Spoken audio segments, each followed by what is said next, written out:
வீடியோவில் நம்ம chicken rice செஞ்சுக்கலாம். நான் Sivakami, welcome to Siva's kitchen. இங்கே நான் ஒரு கோழி எடுத்து வச்சுருக்கேன் பாருங்கள். இன்றைக்கி இந்த சிக்கன் ரைஸ் நான் ஹைனானீஸ் சிக்கன் ரைஸ் அந்த ஸ்டைலில் தான் செய்ய போகிறேன். யூஸ்வலி ஹைனானீஸ் சிக்கன் ரைஸ் வந்துட்டு முழு கோழியில் அப்படி தான் செய்வாங்க, முழு கோழியை எடுத்து செய்வாங்க. நான் இன்றைக்கி இந்த கோழியை ஒரு 4 வெட்டியிருக்கேன், 4 பீஸாக வெட்டியிருக்கேன் பாருங்கள். இது தோலோடையே எடுத்துக்கோங்க. இந்த தோலில் உள்ள அந்த கொழுப்புலாம் அந்த சூப்பில் போணுச்சுன்னா அதுதான் ருசி இந்த சிக்கன் ரைஸ்க்கு. நான் ஒரு போட்டில் தண்ணி கொதிக்க வச்சுருக்கேன் இந்த கோழி வேக வைக்க. நல்லா கொதிக்கணும். இந்த கோழியெலாம் அதில் போட்டுக்கலாம்.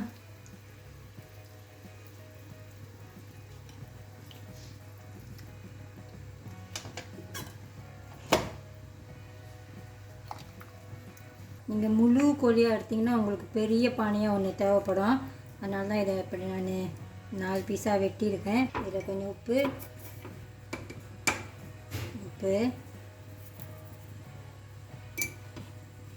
கொஞ்சம் இஞ்சி,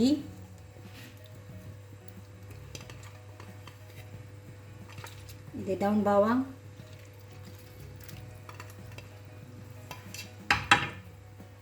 கொஞ்சம் செசமி ஆயில்.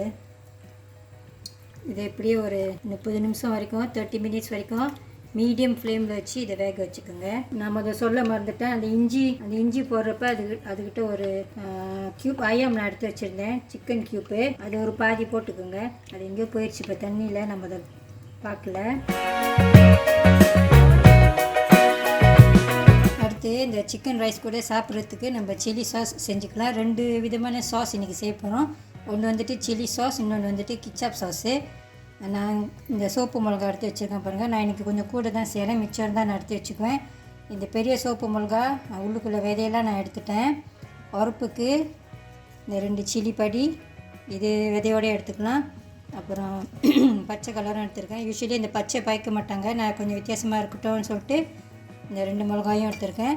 கொஞ்சம் இஞ்சி, கொஞ்சமாக இஞ்சி, பூண்டு எல்லாத்தையும் ஒரு பிளெண்டரில் போட்டுக்கோங்க. இது வினிகர் சுக்கா. இது ஒரு பவுலில் ஊற்றிக்குங்க. அதில் கொஞ்சம் சீனி,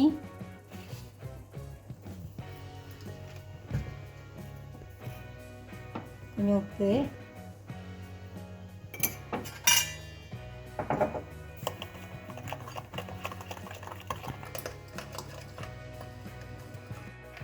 இதை டேஸ்ட் பண்ணி பார்த்துக்கோங்க. நானும் கொஞ்சோண்டு சீனி போட்டிருக்கேன். சில பேர் இதில் அந்த கோழி வேக வச்ச அந்த கோழியோட அந்த தண்ணி அதையும் கொஞ்சம் சேர்த்துக்கோங்க. நான் இது மிச்சம் இருந்தால் எடுத்து ஃப்ரிட்ஜில் வச்சுக்க போகிறேன், அதனால் நான் சேர்த்துக்கல. நீங்கள் வேணால் கொஞ்சம் சேர்த்துக்கோங்க. இங்கே ஒரு பவுலில் கொஞ்சம் ஆயிஸ்டர் சாஸும் லைட் சோயா சாஸ், அந்த இனிக்கும் அது ஸ்வீட்டோடு எடுத்து வச்சுருக்கேன். கொஞ்சம் பூண்டு எடுத்து வச்சுருக்கேன் பாருங்கள். ஒரு பூண்டு எல்லாமே இங்கே இருக்குது. இப்போ நம்ம அந்த கிச்சாப் சாஸ் செஞ்சுக்கலாம். இந்த பூண்டுலாம் ஒரு இந்த மாதிரி ஒரு சாப்பரில் போட்டு சாப் பண்ணி எடுத்து வச்சுக்கோங்க.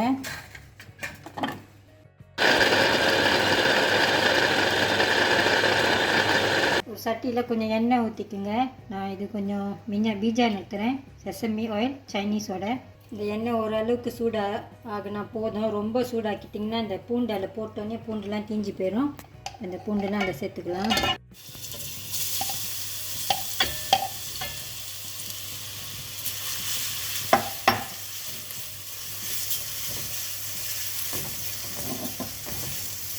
இதில் கொஞ்சோண்டு உப்பு சேர்த்துக்குங்க. அந்த கிச்சாப்லேயும் உப்பு இருக்கும்.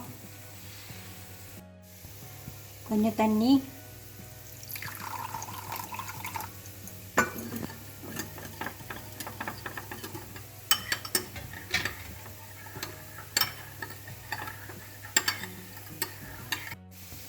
இந்த சீனி போட மறந்துட்டேன், கொஞ்சோண்டு சீனி போட்டுக்கோங்க, ஒரு 1/2 டீஸ்பூன் மாதிரி.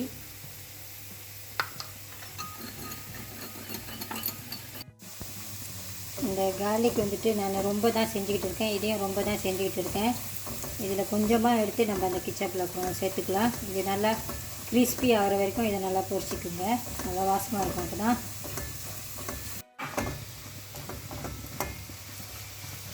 இது கிறிஸ்பி ஆகிடுச்சு. அடுப்பு அடிச்சுட்டு இதை ஒரு பவுலில் எடுத்து வச்சுக்கோங்க.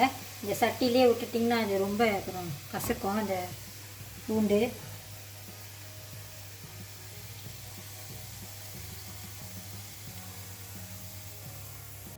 இது கொஞ்ச நேரம் ஆறட்டும், அப்புறமா அந்த கிச்சாப்பில் சேர்த்துக்கலாம். இது ஆறிடுச்சு. இதை எடுத்து கொஞ்சம் அதில் போட்டுக்கலாம். நான் ஏற்கனவே கொஞ்சம் போட்டு வச்சுருக்கேன் பாருங்கள். போட்டு மிக்ஸ் பண்ணிக்கோங்க. இதையும் டேஸ்ட் பண்ணி பார்த்துக்குங்க எல்லாம் கரெக்டாக இருக்கா அப்படின்னு. கோழி 1/2 மணி நேரமாக வெந்துக்கிட்டு இருக்குது பாருங்கள். இப்போ இது வெந்திருக்கும். ஏன்னா நானும் கோழியை வெட்டிட்டு தான் வேக வச்சுருக்கேன். முழு கோழின்னா இன்னும் கொஞ்சம் டைம் எடுக்கலாம். இப்போ அடுப்பு அடைச்சிடலாம். இங்கிட்டு ஒரு பானையில் நான் தண்ணி எடுத்து வச்சுருக்கேன் பாருங்கள். சுத்தமான தண்ணியாக எடுத்து வச்சுக்கோங்க. நான் கூட இந்த கோவை தண்ணி தான் எடுத்து வச்சுருக்கேன். ஏன்னா நம்ம சமைச்ச கோழி எடுத்து தண்ணியில் போட்டு வச்சுக்க போகிறோம். அதுக்கப்புறம் அப்படியே நம்ம சாப்பிட போகிறோம். அதுக்கப்புறம் நம்ம சமைக்க மாட்டோம். மறுபடியும் இந்த கோழி எடுத்து இந்த தண்ணியில் போட்டுக்கலாம்.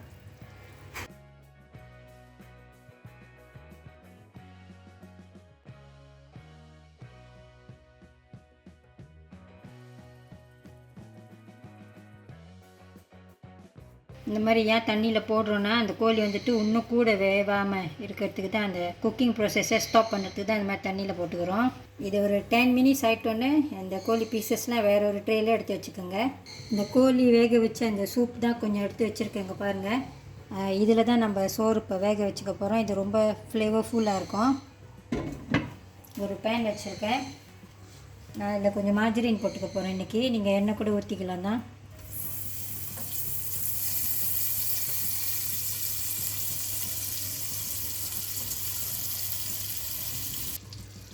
பெரிய வெங்காயம், ஒரு சின்ன சைஸ் பெரிய வெங்காயம், அதுலேயும் பாதி போட்டுக்கலாம் போதும். பூண்டு,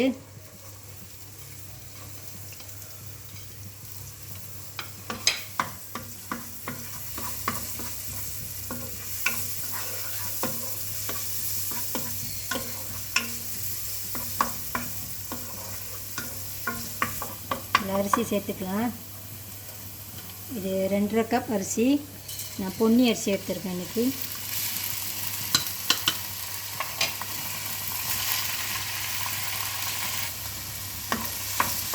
இந்த அரிசியை இந்த பிளான்ட்டாலேயே கொஞ்ச நேரம் அப்படியே செஞ்சுக்கோங்க. அப்படியே வேக வச்சுக்கோங்க கொஞ்ச நேரம். இந்த பிளான்ட்டாவோட நல்லா மிக்ஸ் ஆகட்டும். கொஞ்சமாக உப்பு சேர்த்துக்கலாம். அந்த சிக்கன் ஸ்டாக்லேயும் அதை வேக வச்சேன், கோழி வேக வச்ச தண்ணிலையும் கொஞ்சம் உப்பு இருக்கும். கொஞ்சமாக சேர்த்துக்கோங்க.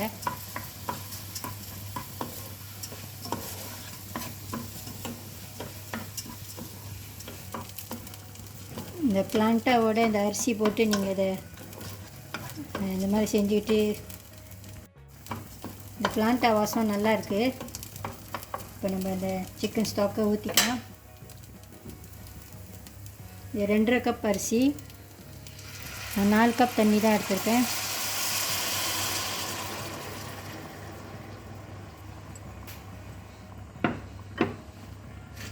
கொஞ்சம் டவுன் பண்ணேன்.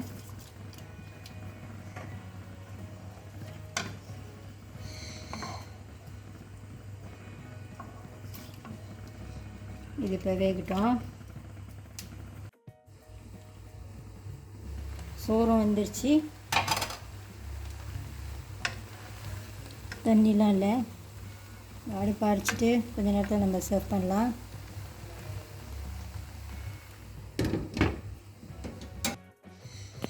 இந்த கோழியை இப்போ வெட்டிக்கலாம். நான் மேலே லைட்டாக அப்படியே வெட்டிக்க போகிறேன்.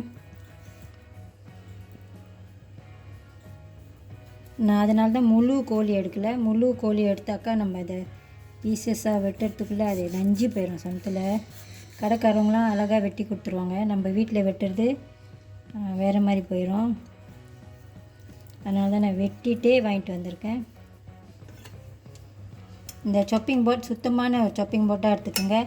எப்பயும் பாய்க்கிறது வேண்டாம்.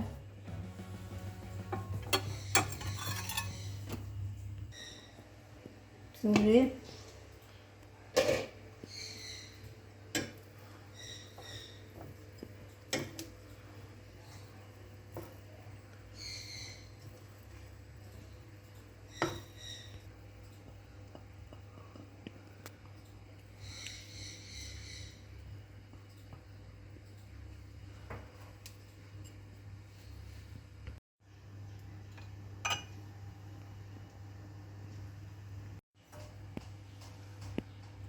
இந்த சூப்பு கொஞ்சம் எடுத்துக்கலாம். நான் கொஞ்சம் ஃபிஷ் பால் வாங்கியிருக்கேன் இன்றைக்கி.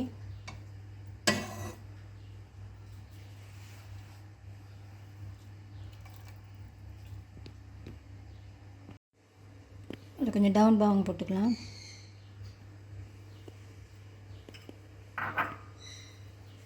இப்போ இந்த சில்லி இதை நான் வெள்ளனே செஞ்சு ஃப்ரிட்ஜில் எடுத்து வச்சுருந்தேன். இந்த சிக்கன் ரைஸ்க்கு இதுதான் அந்த ஹைலைட்டே.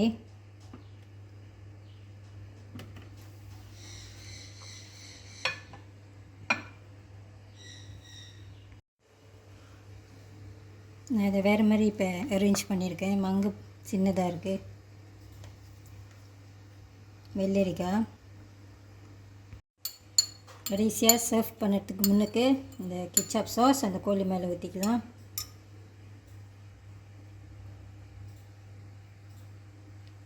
சூப்பர் யம்மியாக இருக்குது பாருங்கள்.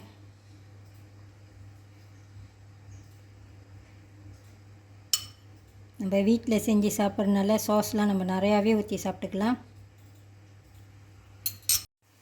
இந்த வீடியோ உங்களுக்கு பிடிச்சிருந்துச்சுன்னா லைக் பண்ணிவிட்டு ஷேர் பண்ணிவிட்டு சிவாஸ் கிச்சன் சேனலுக்கு சப்ஸ்கிரைப் பண்ணிக்கோங்க. தேங்க்யூ ஃபார் வாட்சிங்.